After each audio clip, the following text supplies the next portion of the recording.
Hi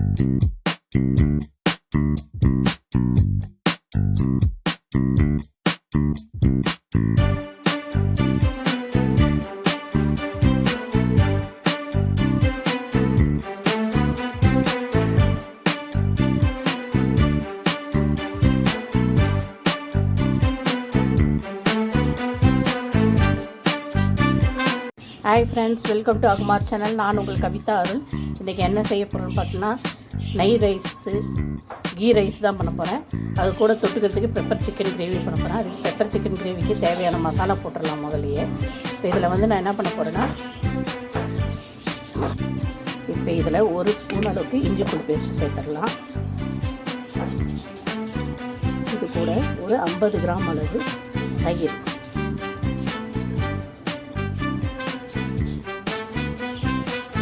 இதுக்கு தேவையான அளவு சில்லி பவுடர், அது ஒரு கம்மியாக தான் சேர்த்துக்கிறேன், ஒரு 2 ஸ்பூன் அளவுக்கு.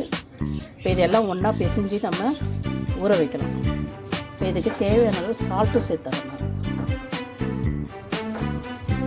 இதை நல்லா பிசைஞ்சு நல்லா எல்லா மசாலாலாம் ஒன்றா ஒரு செட் ஆகிற மாதிரி பண்ணி ஊற வச்சிருக்கோம். நல்லா பிசைஞ்சாச்சு. இப்போ இது நல்லா 1 மணி நேரத்துக்கு ஊறட்டும். பெப்பர் சிக்கன் கிரேவிக்கு தேவையான அளவு ஆயில் சேர்த்துடலாம்.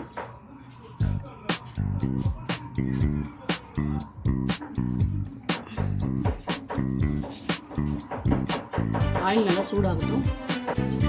கொஞ்சம் லவங்கம்,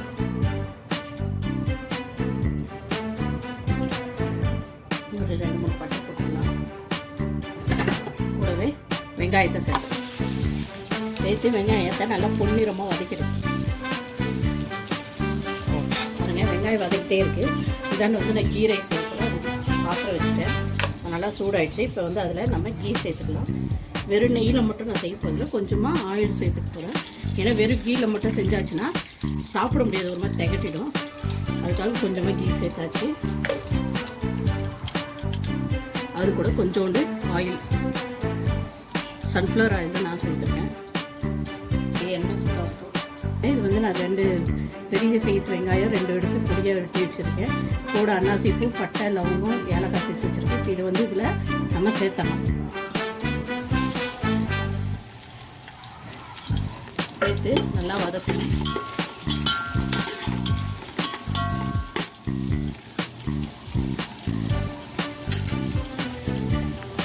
பாருங்கள், வெங்காயம் நல்லா பொன்னிறமாக வதங்கிடுச்சு. பெப்பர் சிக்கனுக்கு அதுக்கு தக்காளி சேர்த்தலாம். தக்காளி சேர்த்து அதுவும் நல்லா வதங்கி வரணும். கீ ரைஸ்க்கு வெங்காயம் இந்த அளவுக்கு வதங்கினா போதும். இப்போ இதில் தக்காளியும் பச்சை மிளகாயும் சேர்த்தலாம்.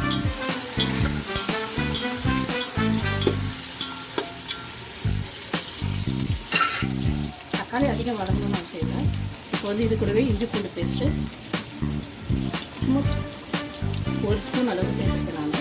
கீ ரைஸ் அதிகமாக இஞ்சி பூண்டு பேஸ்ட் அவசியம் இல்லை, கம்மியாக சேர்த்தா போதும்.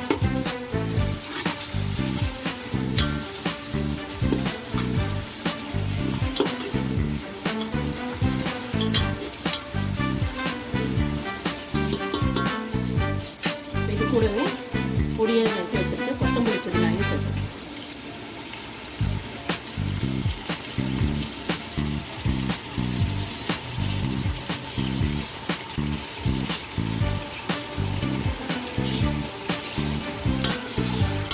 ஒரு 2 நிமிஷம் ஆகும்.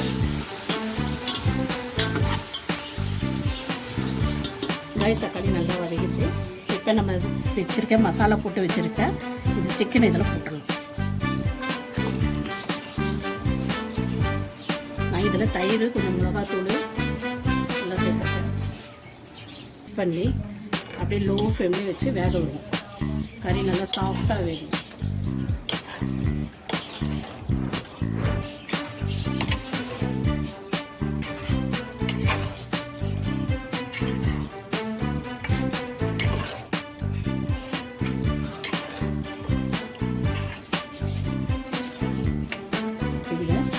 மூடி போட்டு லோ ஃப்ளேமில் கொடுக்கணும்.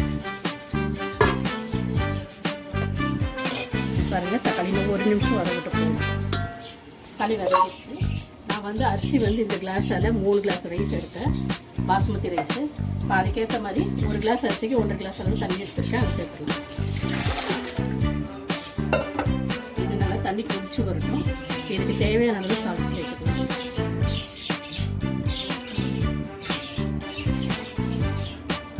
இப்போ மூடி போட்டு கருவேப்பிலை இருக்காச்சு ஒரு கிளறி விடணும். கிளறிட்டு லோ பண்ணி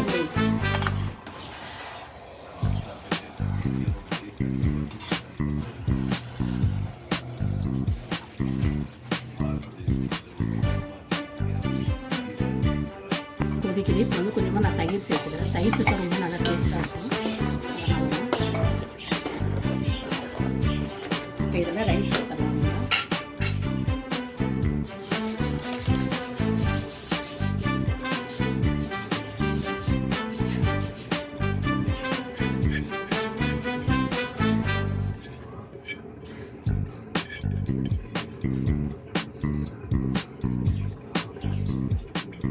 அரிசி போட்டுட்டு எப்பயுமே வந்து நம்ம நடுவில் விட்டு கிளறக்கூடாது, சைடில் தான் கிளறணும்.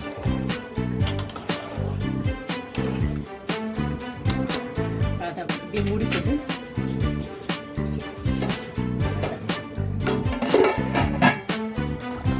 இப்போ இதுக்கு தேவையான அளவு சால்ட் சேர்த்துடலாம்.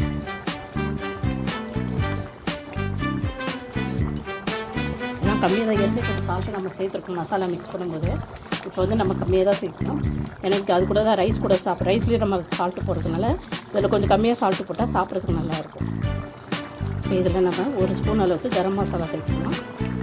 நல்லா தண்ணி விட்டுருச்சு பாருங்கள்.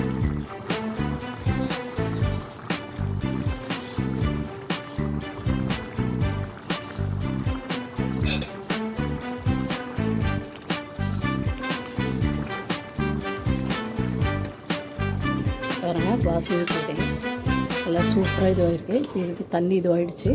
இதை நம்ம கிண்டி விட்டு